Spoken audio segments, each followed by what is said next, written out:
Hey, Coach, how are you? Hey, Jared, how you doing? Sorry, I'm running a little late here. Oh, no problem, no problem. Thanks so much for joining us today. Really appreciate it. No problem. All right, so thanks everyone who's tuning in live here. Again, for those of you just tuning in, my name's Jared Kotler, host the Connecticut Scoreboard podcast here, and joining me today we've got Sacred Heart men's basketball coach Anthony Latina. Coach, thanks so much for hopping on for a little bit today. Thank you for having me. So, Coach, I want to start, first off by I know it's been a bit of an up and down week for your team given some of the circumstances here. Let's start, with the basketball. What were your thoughts on your team, after that first game that you guys were able to play against Rutgers? Well, I was very pleased actually with our effort. We were down probably three guys that we penciled in as starters at the start of the season. One that's already had a season-end injury, and one was out with another injury, and the other one was coronavirus protocol stuff. So the fact that we started three freshmen against one of the best teams in the country and were competitive, I was pleased with that. But yeah, so overall pleased that now, as John will attest, I know John's on. The difference between being competitive and winning a game are very different. So while I was pleased with the effort, we got a long way to go. Coach Gallagher from University of Hartford hopping on as well. Coach, welcome to the show today. Thanks for coming on and joining us today. Thanks for having me. Good to see you, Anthony. Good to see you, Jared. Just here in the bubble. So it took me 10 minutes to figure out the Wi-Fi. Coach, yep. So Coach Gallagher was just talking with Coach Latina about his first game, and he was giving us his thoughts on his team's performance against Rutgers. You guys played a very competitive game against UConn the other night. What were your thoughts on your team's performance in that game? I think I really think that – is that lighting okay? Are we okay with that? Yeah, that looks good. I think overall I was pleased with the last 25 minutes. I thought the first 15 minutes, like we didn't get a chance. We were supposed to play Merrimack on Wednesday, and I actually think that really hurt us. And Anthony could probably tell you this: the first 10 to 15 minutes of a game, we haven't scrimmaged.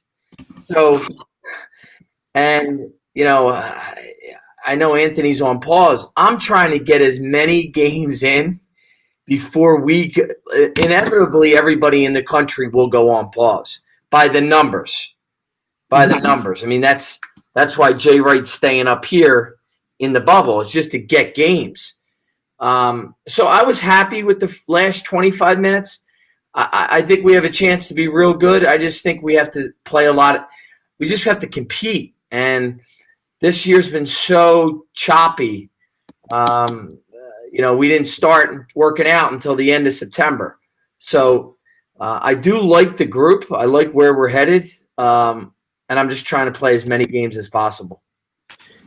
I know you mentioned how Coach Latina and his team is on a pause now. And I want to get thoughts from both of you on this. Coach Latina, first off, what's it like having your team on this pause now? What are you able to do with them? How do you keep them motivated and ready to move on once this pause is able to come to an end?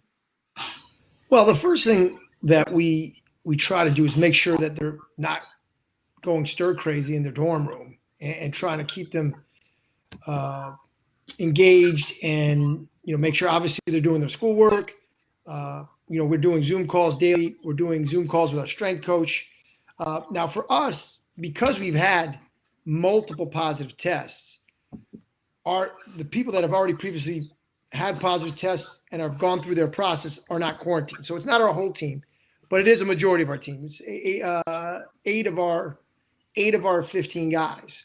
So we do have 6 guys that are out of quarantine right now, and then a 7th who's injured, who's out for the season. So we are doing some stuff like that, but just trying to make sure that they're comfortable, that they're doing okay psychologically, and 2 is to try to stay in the best physical condition you can considering the circumstances. So our guys, no one tested positive on our team. It was a support staff. So our guys are in something called quarantine, not isolation. So they have, about 20 minutes a day, twice a day. It's like prison, for God's sakes, where they can go out and go for a run. So our strength coaches, we're making sure they're getting some type of cardiovascular activity, because that's the hardest thing is is if you don't do anything for 14 days, these guys are thoroughbreds. They get out of shape, or they're not as in the type of condition they need to compete in a game. Let alone the basketball timing and that kind of thing. So those are the things we're trying to focus on, trying to be supportive for them mentally, and then making sure they're in the best physical condition they can be in. So when we do get back on December 10th, that's the first day we can have an official practice that there's limit the risk of injury as much as possible. How quick do you think it would take for your team to get up to a game speed following a pause like this? And I actually see someone just put that question in the chat here. Great minds think alike here. But what is that process like in getting that team ramped back up? That's a very good question. And the answer is I have no idea, because we've never had a 14-day pause in the middle of the season. In my career, and this is my 26th year of coaching. Is it 26? Yeah, 26 years. Jesus Christ. And we've never had to do anything like this. So you want to be cautious, because it is still a marathon, not a sprint. So you don't want to just go pedal to the metal and risk people of injury. But I would say realistically, in being fair to your players, you probably want to have a minimum of 3 to 4 practices, and realistically probably 5 to 7 before you're even remotely at a good level. Now we're not going to have that luxury. We won't get through a season, so we're going to go on 3 or 4 practices and play a game, and then another 2, and then play our first league game. So realistically, you probably want ideally 5 to 7 practices, but it's probably going to be more like 3 to 5, and we'll see. But the thing is, you got to be careful too, because it go full tilt and then 3 guys go down, then that's not productive either. So it's a real balancing act. We're going to talk to our athletic trainers, talk to our strength coaches, try to get the best, and talk to our players and say, how do you feel? The only problem with that is players want to play, so they'll push themselves maybe to even a point where it's not 100% intelligent to do so. So we have to really rely on the coaches, the strength coach, athletic trainer, and probably be more cautious and be a little less prepared for the game than go pedal to the metal and risk an injury. Coach Gallagher, I'll get you started with this one. We've seen a lot of debate out there about the 14-day requirement or recommendation, I should say, because we've seen teams like Gonzaga last week, have a player who tests positive. They put him in isolation and still play the game. And I'd love to get both of your thoughts on this, but Coach Gallagher, we could start with you. Do you think that 14-day recommendation is sustainable going forward? Is that something that you could see a season playing out if you have to have these stops, in pauses for 14 days, or do you think something needs to be done there, or some consistent standard from the NCAA? I think, the issue is county by county, state by state, it just changes. So, look, we're in the Northeast. We're way different than the South or the Midwest. So, rightfully so. But we're going to have a hard time getting to 13 games. I think the reason Jay Wright stayed up here is to get games. Is that it's he was quoted as saying it's a 50-50 shot for us not to get to 13 games. It's going to be really hard. If you have two positive tests during a year, it's roughly 38 days exactly that you're not allowed to play. So, and I know the question was 14 days, but we send our guys home for Christmas for 3 or 4 days. They come back. That first practice is one of the worst practices ever. So you're given 14 days off. I think you can get somebody hurt. So it's really, you have to be really careful. And look, we've gone, we've been lucky. We've been really lucky. So I don't even want to say we've done it, because it is luck. It's the luck of the draw, how you get quarantined, and you get tested. And I've been tested probably 10 times in the last 14 days. It is an immense thing that we're overtaking to play these games, and you try to get as many in as possible. But I don't see a season getting to 13 is going to be a tricky thing. It's not even about Sacred Heart or Hartford. It's our opponents. Our opponents have to stay healthy. You could go 2 weeks and not I have 3 or 4 games that now are out, and now I'm trying to just add multiple teams. Coach Latina, any thoughts there from your end on that 14-day recommendation as of now? Well, it's going to be tricky. I mean, obviously, we can say all we want. This is definitely in the hands of medical professionals, and the only way it's changing is if somewhere with the CDC or the NCAA and Brian Hamline can say, hey, if the CDC changes their recommendation to 7 to 10 days, then the NCAA will. But if they don't, nothing is changing. I don't see that. So I think it's going to be a tricky proposition. Like right now, we lost 6 games from this one pause. 6 games. John, Hartford being one of the 6. So we went from playing a pretty healthy 26-game schedule to best case scenario. If everything goes right the rest of the year, we're at 20 games. Everything goes right. Well, my guess is everything's not going to go right. So I would say the best thing the NCAA did was to give everyone their year back. Because so go back to Anthony with just he's at 20 right now, Jared. Yeah. Let's just say in January he has another positive. He's down another 6 games. He's at 14. With no margin of error. So it's going to be yeah. tricky. But I think I think the NCAA giving everyone their year back right from the get-go because it's not a typical year. Listen, we're very grateful that we're playing, that we're trying it. I think that's the right move.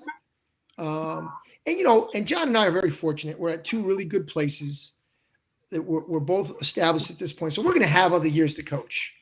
We're going to have, God willing, plenty of years. We stay healthy and all that stuff. But these players, they only get 4 years.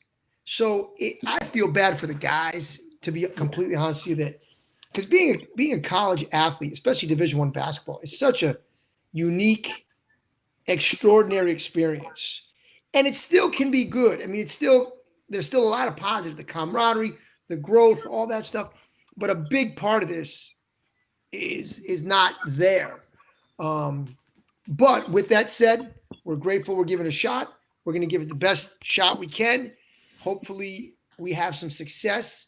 And listen, that's the other thing. What measures success? Success is playing the games. Like, usually at this point, John and I are pulling our hair out saying, holy jeez, are we going to win another game? Oh my God. You as a coach, I always tell people who've never been a head coach, even different as an assistant, you go through this psychological warfare of you win a couple in a row, you're like, holy cow, we're going to run the table. But then you lose a couple in a row, and you're like, I don't know if we're going to win another game. Well, and everybody goes through that. And it's funny, I would have conversations with Jim Calhoun, who's like, a Hall of Famer, and he thought that way to a certain degree. So it's not just people like John. But as the paradigm, the shift is so different now, we're just worried about, are the guys healthy? Like wins and losses aren't even stressing you out like they once did. Like you're just saying, how can we get everyone healthy? How can we get to this game? So on and so forth. So it's such a different dynamic. And I don't care how long you've been coaching for. Like I said, unfortunately, this is my 26th year of coaching. I've never seen anything like this. Is my first year of coaching in a pandemic. I'm a first-year head coach right now, in terms of experience. So again, I hope that our players get the best experience possible, that our fans that support us, John's fans, get an opportunity to watch our young kids. And we'll do the best we can, because I do think we have to have a little perspective because, today I was able to go into work, even though we're on pause through contact tracing, the coaches weren't part of this. Just the players, unfortunately. The most important part of it were, but I have our secretary coming in, other coaches saying, "Oh, I'm so sorry, coach," and they're awesome and they're really mean well. But I'm saying, we have to keep this in perspective. There's people that are really hurting right now, whether it's illness or loss of livelihood. That didn't happen to us, to John or I, or anyone in college basketball for the most part. And so we really got to keep that perspective and just be grateful for at least the fact that our institutions and that the NCAA is giving this a shot, giving our players a chance to have an experience. From a coach's perspective, I know Rick Pitino was one of the big voices out there pushing to delay the season, started a few months later, maybe go into May. Would you have supported that or thought that would have made any difference in how things play out to push things back a couple of months, or is that just kicking the can down the road and everyone's still going to have pauses in January, February? I don't even talk whether it's right or not. That's hypothetical. We're playing, so you just have to roll with it, and it's why we added Villanova. I mean, we have Fairfield on Wednesday, and we have Central Connecticut on Friday. At any moment, one of those two teams could call. We added Fairfield again for Monday. If you're healthy, we're going to play you. And I'm trying to get more games here in the bubble right now. It doesn't matter if it's Florida, USC, St. John's. Hartford's going to play it because we're healthy. And as Anthony said, we're grateful to be playing. And really for us, if you get to 12, 13 games, you have a chance to be in the NCAA tournament with your league. There could be only 4 teams in our league tournament for the championship. I'm just telling you how this is going to go. So we have to put ourselves in a position to get to 13 games. Yeah, I agree with John on that. And obviously Coach Pitino is a legend, and when he speaks, people should listen because he's he's earned the right to have a strong opinion. The only thing I will say is I think the more time you have, the better chance. So I do think there's something can be considered come January, February. If it's a disaster, I do think that the NCAA has to be flexible and saying, hey, maybe we need to add another month to the season just so we have enough teams with 13, which I do think that's on the table. I mean, first of all, we have excellent leadership in men's basketball. Excellent leadership. Dan Gallagher is a brilliant guy. He's well respected. And I do think they will do whatever it takes to get an NCAA tournament. And you and I have talked about this on the last podcast is, playing an NCAA tournament is vitally important, not just for men's basketball, because men's basketball is going to survive. Men's basketball and football is going to survive. All right. But if there's not an NCAA tournament this year, a men's NCAA tournament, a lot of sports will not survive. A lot. Because the men's tournament, and I don't know, this is not completely accurate, but I believe that the revenue from the men's tournament is 90%, maybe 95% of the revenue that the NCAA generates. It is. Well, that doesn't go just to men's basketball. That goes to every sport. That goes to tennis and golf and soccer, which, you know what? I know our soccer team. Our men's and women's soccer team, they're just as committed as our basketball teams. And it would be a crime to have those opportunities for those kids go away because their commitment level and their dedication level is just as much as ours. Yeah. So I do think that there is an understanding how important to play an NCAA tournament. This is not about the greedy NCAA. This is about opportunities for other sports that don't get to be on podcasts and that don't generate revenue. Those are important things, and those are life-changing experiences for a lot of people that have the privilege of doing that. So I think the attitude of the NCAA men's basketball committee and Dan Gallagher is the right one. We have to have an NCAA men's tournament. And again, this is not for men's basketball. This is for the NCAA. And I know it's easy to beat up on the NCAA, and they make a lot of mistakes, but they also do a lot of real positive things for a lot of people that go unnoticed and underappreciated. And those things, if those things go away, that would take away a lot of unbelievable opportunities that normally would be present for other athletes. And I think we saw what one missed NCAA tournament will do for some of these sports, right? I think we saw a number of cuts across the board from a bunch of different schools across the country. So that's a great point you bring up there. Coach Gallagher, I know you're down at the Bubbleville now at Mohegan Sun. What is that like, and what's it been like being in the bubble for the few hours you've been there so far, and some of the protocols in place there? It's really well run. It's very secure. I mean, you can't go anywhere. I mean, we're in quarantine right now until our test results come back. We pulled into a bus area. We had 2 security guards with us at all times. We tested as we walked in. We went right to our rooms. They had bagged lunches for us. We went upstairs, and they're letting us meet on our floor doing film. And then we'll be out of quarantine, God willing. We'll get the results back here at midnight tonight. And then we'll be a regular shoot-around day here.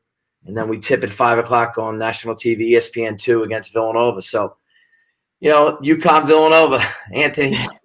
Big East swing. Hey, well, interesting. We were going to have St. John's and UConn at one point before all hell broke loose, and that was our Big East swing. So I got to admit, I'm not completely disappointed that we're not playing UConn and St. John's back-to-back, although our players would love it. But hey, that's a great opportunity. And matter of fact, this is how crazy it is. Normally, we know everyone's schedule. I mean, I didn't even know when you said Bubbleville. I'm like, the first thing I said, where the heck is John coming from? I didn't even know. When did this happen with you guys, John? Yeah, we just, Saturday night, they said, do you want to play Villanova on Monday? I said, yeah, we'll play Villanova on Monday. So my assistant, I said, Tom, we're going to play Villanova. He said, when? I said, Monday. I said, you got the scout. I said, start digging up on it. Well, it's funny because we spoke on Friday, and I mean, it didn't even come up because you didn't know about it yet. I didn't even know. So then midnight, I get a text. Could you play Tuesday? So I got on the phone at midnight, and they said, listen, we had something come up. Villanova wants to play Tuesday, not Monday. I said, well, we play Fairfield. Let me think about it. And then 10 seconds later, I was like, I mean, this is where our program is now. I mean, we're competing. I'm not going to let a Wednesday Fairfield game. They're good. But guess what? We have to play back-to-back in the America East, Saturday, Sunday. So this is great preparation for our team that we get a chance to play Villanova and Fairfield, two great programs, back-to-back, and it'll give us a great feel. If you want to beat Vermont back-to-back, you got to play well in these two games. So this is just a preparation for our season.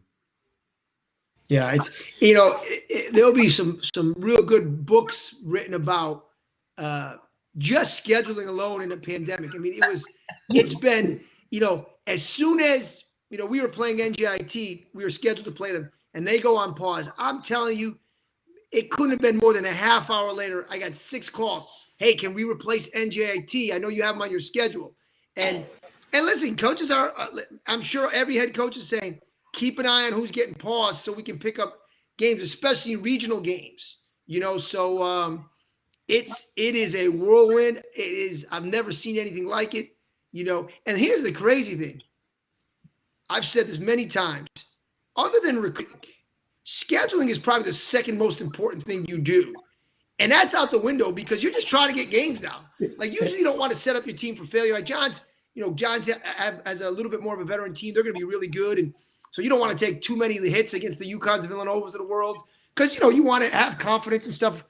But you can't even, there's no strategy right now other than John has the right attitude. They've got to get games. We got to get games. We got to get to 13 because they're going to be pretty good. They're a legitimate contender in their league. And what a crime would be if they're stuck at 12 and they can't play in the America East tournament. So when I found out the NCAA rule the other day that the conference tournament counts as one game, I never knew that. Oh. So the conference, if you're at 11 games, you can't play in the conference tournament. Yeah, I know. I mean, so and look, I have some news for you. It's going to be, if they stick to this, now they could change it, like Anthony said, because there could be 100 to 150 teams that are just out. It's just out, and I don't think they want that. I just don't want to be left out with this group. I think we're one of the best 4 or 5 teams in our league, and Anthony knows this. Come March, if you get on a roll like we did last year, you're 40 minutes away from getting there. And we have this team for 3 years. I just don't want to see it come March. You're at 10, 11 games, and there's 3 teams left in the America East, and they're playing to figure out who's going to the NCAA tournament. That's why I have to get as many games in as possible. And when Anthony comes back, he's going to do the same thing to try to get to 13. One thing that I think's been interesting to see in terms of scheduling this time is that we've gotten a lot more of these regional matchups on the books. Coach Gallagher, I know you guys haven't played UConn in a while. Coach Latina, I know you played them last year, I think it was, or maybe 2 years ago. But do you think you see some more of these regional games start to stick in the non-conference going forward? Oh, I think so. Well, I know I can only speak for our philosophy. We've always tried our best to play some regional opponents. Certainly, we played John every year since I've been. Heck, we played John. How many years have you been the head coach now, John? Because you obviously were head coach. 11. 11. So we played, and I've been the head coach. This is the start of my 7th. So we have played John, I think, all 11 years. So so we try to play the local teams. But here's the thing with scheduling. It's very strategic, and you don't want to put I remember doing a article, being interviewed by some reporter, student newspaper at Yale, and how Yale was struggling to get games, and Yale had James has done such a good job. Like when we had a really young team, that game didn't make sense to me. I mean, Yale was a top 60 team in the country, and that didn't make sense for us a few years ago. So I do think I don't ever want to. Everybody has to do what's best for their program, And I know that, we all say, well, we'll play anyone, and to a certain degree, you will. But you also want to put your team in the best position to have success, depending on where you are. Like if we had a veteran team coming back, then I'd be a little more inclined to take some chances because, in your mind, you're saying, all right, we think we're going to be real good in the league. We'll get some wins in the league. All right. So if we take a couple of hits against a really good Hartford team or a really good Yale team, that's okay. But if you feel like, hey, we're going to start in the league, you don't want to get beat up too much because if you're a young team, you want to, even if you're not ready to win this year, hopefully you're ready to win at some point. And winning is the hard part. Like, like I said, I felt good about our Rutgers game because we were competitive, but it's hard to win games, and being competitive and winning are like worlds apart. So I do think you got to try to do your best to schedule games that you think you have a chance to win, depending on where your program is. So the regional games are awesome. Certainly, like a Sacred Heart Hartford makes no sense not to play because we've played for so long. But other certain regional games might not make sense for a program in a certain year, And so I do think you have to respect that. Scheduling is a lot trickier than people think. You have to do things so your team doesn't get beat up too bad. And again, now this year it's out the window, but in another year, I think if we're being completely honest, you got to say, well, we can't play them back to back. Like, for example, in his league, playing Stony Brook and Vermont and Hartford back to back to back. I don't know if that made sense for us 2 years ago. You know what I mean? It didn't make sense for our program at that point. Maybe last year when we were, one of the better teams in our league, all right, fine, let's take some chances because if we're going to win our league, we're going to have to play a team like Hartford and Stony Brook back to back in the tournament. So I think if we ever get back to normal, people are going to do what's best for their program. And if it's regional games, that's what we're going to do. And if it's not regional games, that's what we're going to do. And I respect that. I think that's what good coaches do. They want to set their players up for success. Hey, I mean, there's a reason why Syracuse doesn't leave in a typical year, the state of New York, until January. There's a reason for that. And no one's going to knock Jim Boeheim or the Syracuse program. He wants to get conference. He wants to play through mistakes and still get some wins. So their team, when they get to Big East play, when they're in the Big East or ACC play now, that these guys are super confident. I mean, all of them. Duke plays 10 bye games. Well, you think they do that because, they're, now they listen, Duke plays also Kentucky and Kansas in those games, but there's a balance there. Even at the highest levels, a place like Duke or Syracuse, where they're winning 20 games is like an average year for them. And that's where, Jared, to jump on, if Anthony wins 18, 19, 20 games at a high major, that's like someone winning 25. No question. Because when you win 18 to 20 games at our level, it's like the high majors winning 26. And I've always said that. I mean, that was Steve Peichel's great line when he was at Stony Brook. You're 8-0 when you're at the high majors before you even get to January.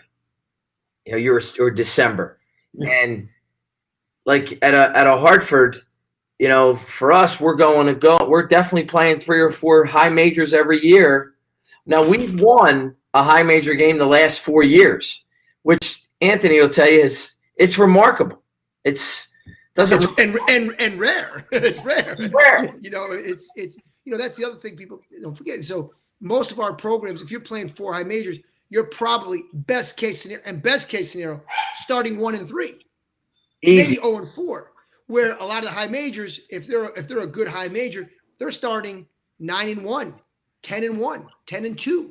Well, if you're 8 games above 500 and you go 500 in your league, you got a heck of a year. Well, if we're 4 games below 500 and we go 500 in our league, which is a solid year, you're 4 games under 500. Everyone's like, what happened to your team? So it's tricky. It's super tricky at our level. And I think sometimes people lose perspective that when you win 20 games, man, you've won a lot of games against teams your level, and so I think, and that's why scheduling is so tricky, because records and it has a lot of psychological value, and it also has a lot of perception type issues. I mean, there's teams, and people don't know this. There's teams in the Southern conferences, like the Big South, like the Ohio Valley. 4. Play 4 or 5 non-Division I games. So they're 5-0. So when a team in the Big South wins 20 games, well, they've only won 14 or 15 Division I games. That's it. So people don't realize that. Matter of fact, and I won't name a school, but there's a couple schools that have had some success. And I remember looking and saying, man, they're supposed to have a down year. I'm like, wow, they're 500. This guy's doing a heck of a job. And then I look at his schedule. He has 4 Division III wins. That's it. So, now we're not allowed to do that, but by our conference rules. But so I think, here's the reality is no one knows that. Obviously you know that now because we're discussing it, and whoever's watching this knows this.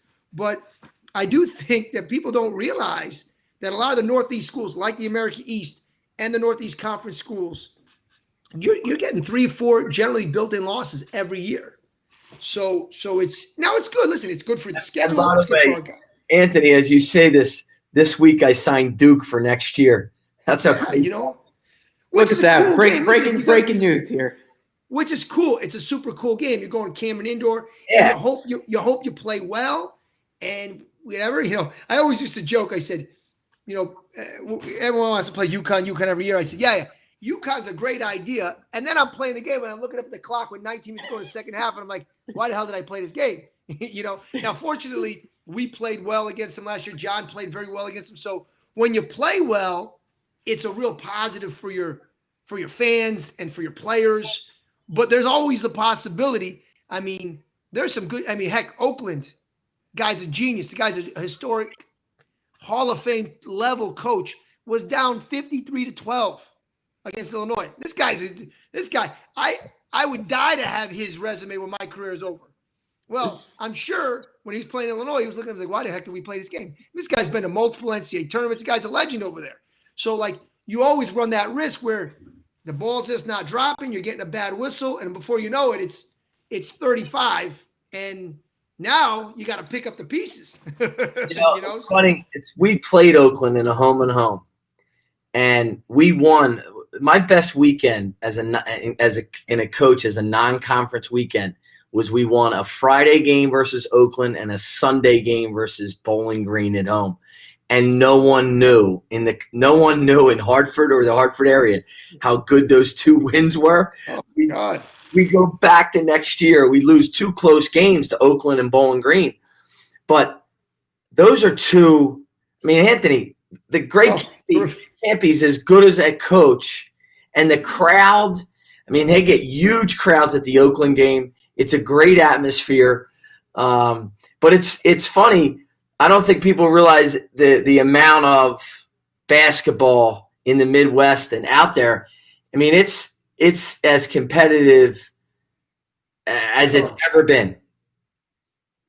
Coach Gallagher, I want to – oh, go ahead. No, I'm saying there's no doubt. I mean, it's everybody's committed now. Like the days of everybody's committed to trying to be good. So it's like everybody's trying to win. And it's everything from recruiting to it's just – preparation. It is hard to win games.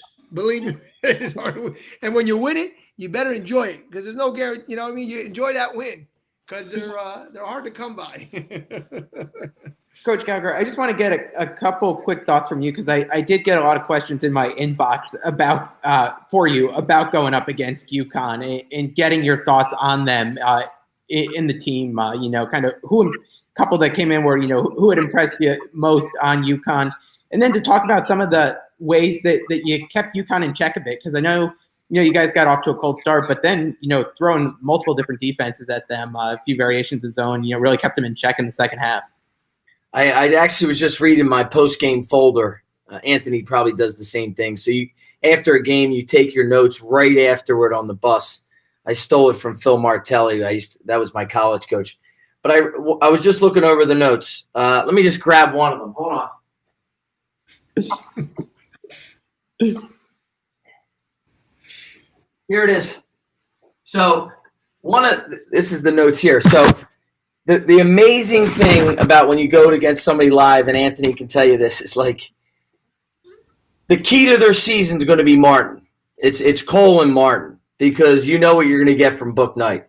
But I think Martin's going to be at the 4. They got to play him at the 4. They got to, because in the Big East, people aren't going to believe this, but the American Conference is a way more athletic league than the Big East. The Big East is not as an athletic league.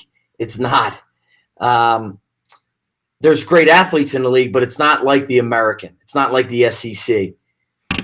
You gotta be able to be versatile at the 4.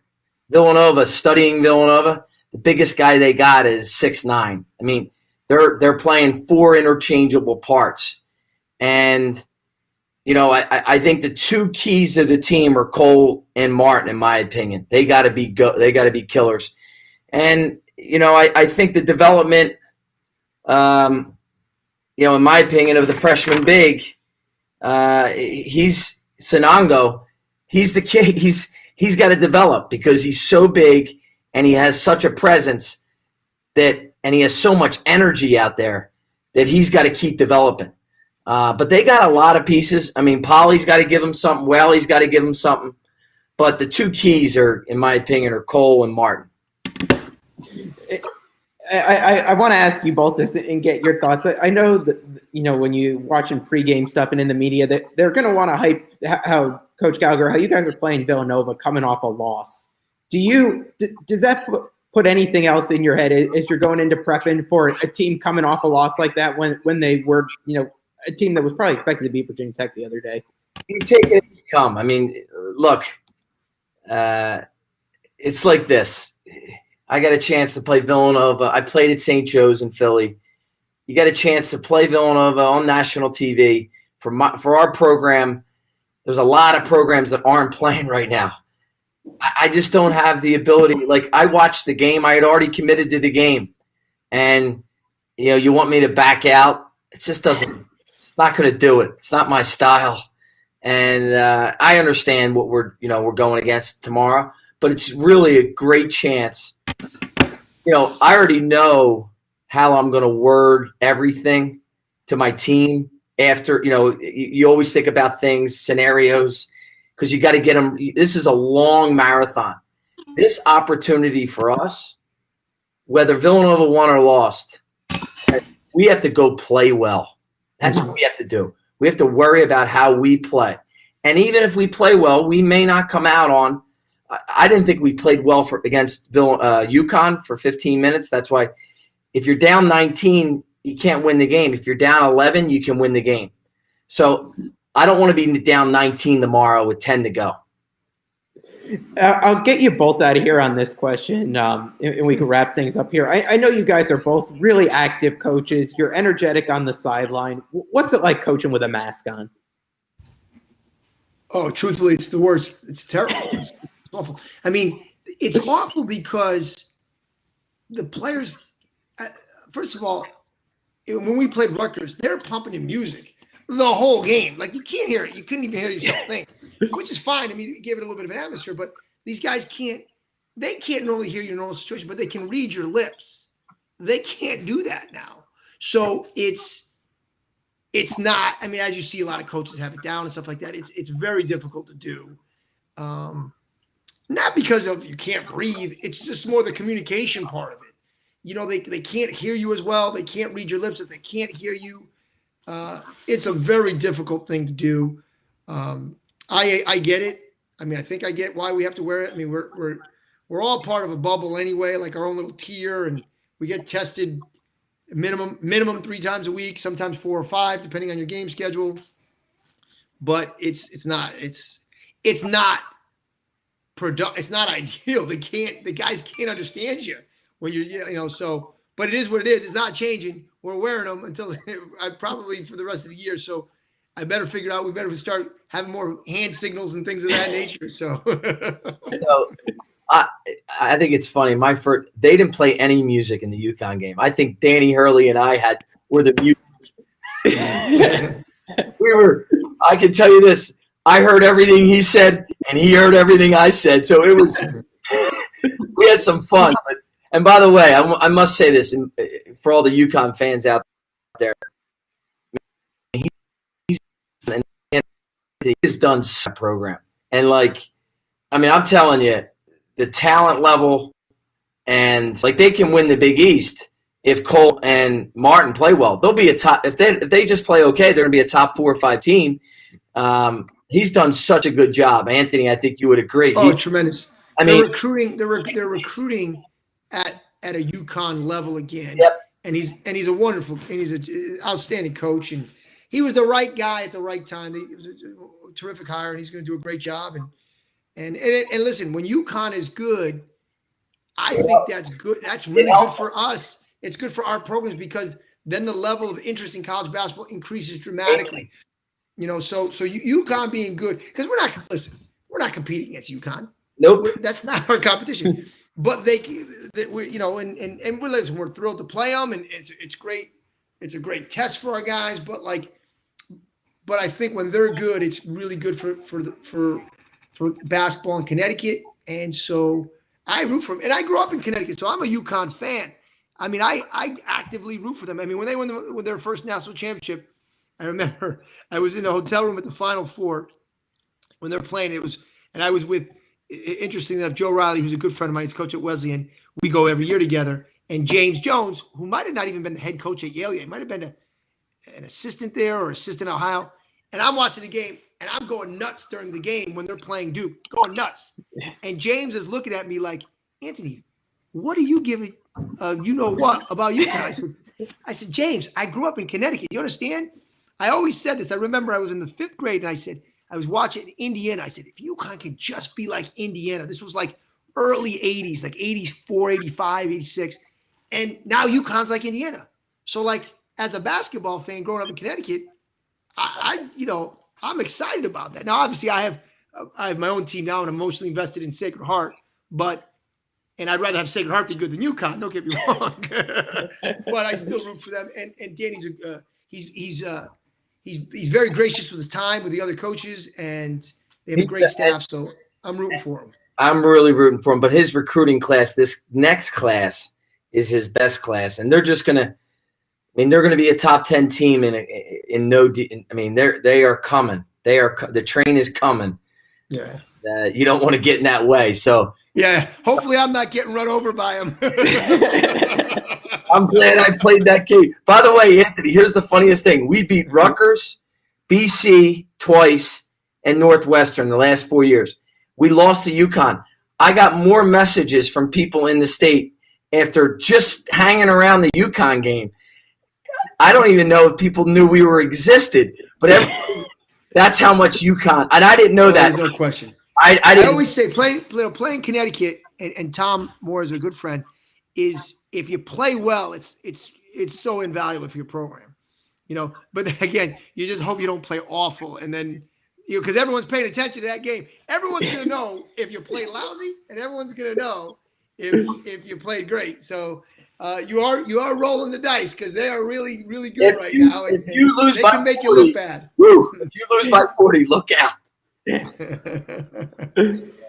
But back to your last question. I do not like to wear it. I wear it. I try to, when I'm You try to do what the NABC guy says, pull it down, pull it up. When you want to talk, get your messages out, but get it back over. And I try to drink as much water as possible. But it's when you coach like Anthony and I, and you're in every possession, it's hard. Yeah. Oh, I bet. Coach Latina, Coach Gallagher, really enjoyed this conversation tonight. I think it was a lot of fun. Thanks so much for hopping on with me tonight. Best of luck the rest of the season. Go get in as many games as you can, and we'll all be watching you guys throughout the season. So thanks again, and good luck this season. Thanks for having us. Good luck tomorrow, John. We'll be watching. Thank you. All right. All right. Have a good Bye, night, guys. guys.